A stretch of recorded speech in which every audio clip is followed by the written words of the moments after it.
Bab 2839. Kamu panggil aku senior saja. Teman seiman Qin, dibandingkan denganmu, aku benar-benar bodoh tak tertolong lagi.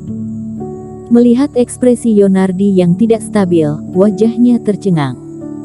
Kenapa, teman seiman Yonardi, apakah pedangku sudah mencapai pedang spiritual peringkat ke-8?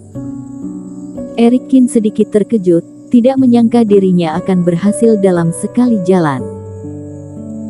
Sebenarnya, dalam beberapa hari terakhir pedang yang dia tempa, yaitu pedang spiritual peringkat ke-7, yang sudah relatif berguna, sedangkan pedang spiritual tingkat 8, sebelumnya juga pernah berusaha memurnikannya, tetapi sudah gagal beberapa kali. Oleh karena itu, kali ini sengaja membiarkan Yonardi menyaksikan pemurnian pedang spiritual, berharap bisa melihat permasalahan pemurnian alatnya melalui Yonardi. Hanya saja tidak disangka, kali ini cukup beruntung dan ternyata berhasil. Teman seiman Qin, tidak, senior Qin, kamu ini benar-benar pedang spiritual peringkat ke-8, tidak diragukan lagi, Yonardi berkata dengan canggung. Tapi aku ingin bertanya, bubuk emas yang kamu taburkan, dengan suhu yang begitu tinggi, apa kamu tidak takut akan menghancurkannya? Ini juga menjadi pertanyaan terbesar di hati Yonardi. Sebenarnya entah Erik Qin beruntung, atau dia benar-benar memahaminya secara menyeluruh. Kamu bilang yang ini. Erik Qin mengangguk tanpa banyak berpikir. Suhu bubuk emas ini terlalu rendah, akan mempengaruhi efek Reiki, dan semakin tinggi efeknya, semakin baik, jadi aku harus mencari titik kritis, jadi aku menggunakan metode api suci untuk membungkus bubuk emas. Tunggu waktunya tepat, segeralah menyatukannya ke dalam. Membungkus dengan aura, menguji tingkat lelehannya.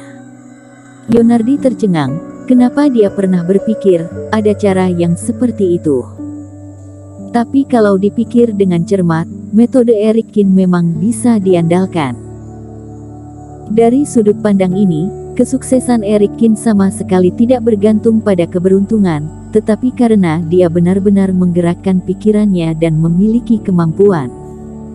Senior Qin, bisakah aku melihat pedang ini? Yonardi bertanya. Erik Qin mengangguk dan menyerahkan pedang spiritual yang sudah jadi kepada Yonardi. Hoam. Begitu Yonardi mengambil alih, langsung terkejut. Di atas tubuh pedang, ada suara auman naga, dan kemudian cahaya keemasan membumbung ke langit dan segera menghilang. Ini.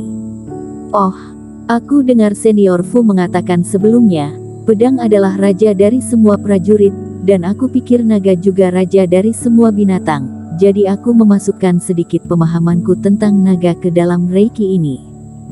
Erik Qin berkata, masih bisa seperti itu. Yonardi benar-benar tercengang. Oh iya, kenapa kamu memanggilku senior lagi? Erik Qin tersenyum tanpa kata, ada apa dengan Yonardi ini? Bukankah sebelumnya dia bilang saat Dedi Fu pergi, boleh panggil teman seiman? Tidak, setelah aku memikirkannya, memanggilmu senior itu lebih cocok. Yonardi menatap ke langit dan wajah penuh air mata. Menguasai metode peleburan bubuk emas, dan juga bisa menyatukan sumber energi naga ke dalam pedang spiritual. Senior Qin, ada perbedaan besar dalam kekuatan antara kamu dan aku, sekarang pemurnian alat bahkan lebih kuat dariku, masih memanggil teman seiman, ini tidak pantas. Sebelumnya berani memanggilmu teman seiman Qin, karena mengira tingkat pemurnianku jauh lebih tinggi darimu, dan bisa membimbingmu dalam beberapa hal. Alhasil sekarang, keterampilan membuat pedangmu tidak lemah dariku, kualifikasi apa yang aku miliki agar layak memanggilmu rekan. Meskipun Master Guru tidak tahu, aku sendiri juga tidak memiliki wajah ini. Pada saat ini, Yonardi tidak bisa menahan untuk mengingat betapa bangganya dia di depan Erik Qin pada awalnya. Memalukan, dirinya ingin sekali mencari lubang dan masuk ke dalamnya. Aku bimbing omong kosong. Senior Qin, aku masih ada urusan. Aku akan pergi dulu. Frustrasi dengan Eric Kin, tidak ada wajah untuk tetap tinggal, Yonardi segera menyelinap pergi. Namun nyatanya, tingkat pemurnian alat Yonardi masih jauh lebih tinggi dari Eric Kin. Tidak membahas yang lain, selain menempa pedang, Eric Kin tidak bisa melakukan apapun. Dan Yonardi mengikuti Daddy Fu. Mereka mahir dalam metode pemurnian berbagai harta berharga. Ini merupakan perbedaan yang sangat besar. Tapi bagaimanapun juga, Eric Kin hanya berlatih selama sekitar 10 hari, dan sudah melampaui dirinya dalam pemurnian pedang. Ini membuat Yonardi tertegun untuk sementara waktu, terutama saat dia membual bahwa dirinya sangat hebat. Sambil menggelengkan kepalanya, tidak tahu Yonardi memiliki begitu banyak pikiran rumit di benaknya. Eric Kin mencoba kekuatan pedang spiritual peringkat ke-8 ini. Dengan adanya Reiki, energi pedang seperti pelangi yang membumbung ke angkasa. Dengan satu pukulan, ruang hampa bergetar, sebilah pedang yang tajam memotong batu biru di kejauhan. Kekuatan pedang spiritual harusnya hampir sama. Menyingkirkan pedang emas merah, mata Eric Kin juga berbinar. Meskipun pedang spiritual ini sengaja digunakan, diperkirakan adalah standar kultivator fase transendensi, kultivator fase penilaian pasti tidak akan tertarik. Tetapi yang ingin dia tampa bukanlah pedang spiritual tingkat atas, dan dia juga tidak memiliki kemampuan ini untuk saat ini. Yang dibutuhkan Eric Kin adalah 1000, 10.000 atau bahkan lebih pedang spiritual seperti ini. Selama jumlahnya menumpuk, kekuatannya juga berlipat ganda. Terlebih lagi, ini sudah hari ke-9 pemurnian alat, dan besok sudah harus berangkat. Sebelumnya, Queen Lee membantunya, Eric Kin pasti tidak akan menunggak utangnya.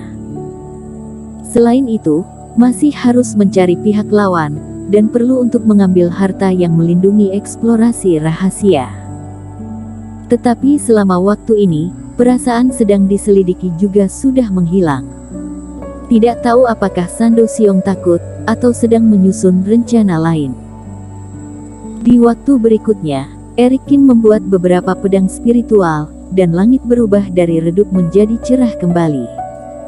Sudah waktunya untuk pergi.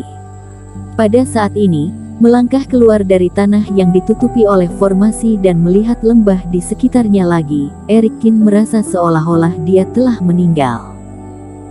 Beberapa hari ini, menghabiskan beberapa bulan di ruang pemurnian obat, dan sebagian besar waktunya dihabiskan dalam pemurnian alat, rasanya seperti waktu telah berlalu lama. Dan Daddy Fu yang sebelumnya pergi bertapa juga sudah keluar dari pertapaan. Matanya merah dan terlihat lelah. Dengan lambaian tangan, Daddy Fu menyerahkan 2 slip giok kepada Eric Kin. Senior, ini. Eric Kin tidak bisa menahan diri untuk tidak tercengang saat merasakan beban slip giok. Eric, aku tahu kamu akan pergi. Selama 3 hari terakhir, aku telah menempatkan semua pemahamanku tentang metode pelatihan pedang dan pengalamanku di salah satu slip giok ini. Meskipun matanya merah, Daddy Fu tersenyum. Di slip giok satunya lagi, ada catatan metode pemurnian berbagai pedang spiritual. Pedang spiritual bukan satu jenis, tetapi juga memiliki banyak teknik yang berbeda. Kedepannya kamu bisa menyadarinya erlahan. Pertapaan senior karena ingin meninggalkan slip giok untukku. Eric Kin langsung merasa sedikit tersentuh. Awaknya mengira Daddy Fu sedang memikirkan tentang masalah penyatuan api bumi, tapi tidak disangka, dia memikirkan arah pemurnian alat saat dia pergi. Meskipun Daddy Fu tidak meminta dia menjadikan dirinya sebagai guru, tetapi sikap ini tampak jelas memperlakukan dirinya sebagai murid. Bahkan hubungan guru-murid secara umum mungkin tidak begitu dekat. Senior Fu, terima kasih banyak. Eric Kin menyatukan kedua tangannya, membungkuk dan memberi hormat dengan sungguh-sungguh, memberi hormat sebagai murid. Bagaimanapun juga, ada hubungan setengah guru, tentu saja aku harus melakukan sesuai hati nuraniku. Daddy Fu menarik Eric Kin dan juga tersenyum. Eric, Api bumi sudah teruji di sini, mungkin aku harus meninggalkan jalur gunung sihir. Giok transmisi suara ini untukmu, bisa digunakan untuk berkomunikasi dengan orang lain. Jika aku pergi terlalu jauh dan melebihi jangkauan Sleep Giok, kamu bisa menggunakan burung besi ini. Dedi Fu mengeluarkan satu lagi burung perunggu seukuran besar telapak tangan. Bersambung.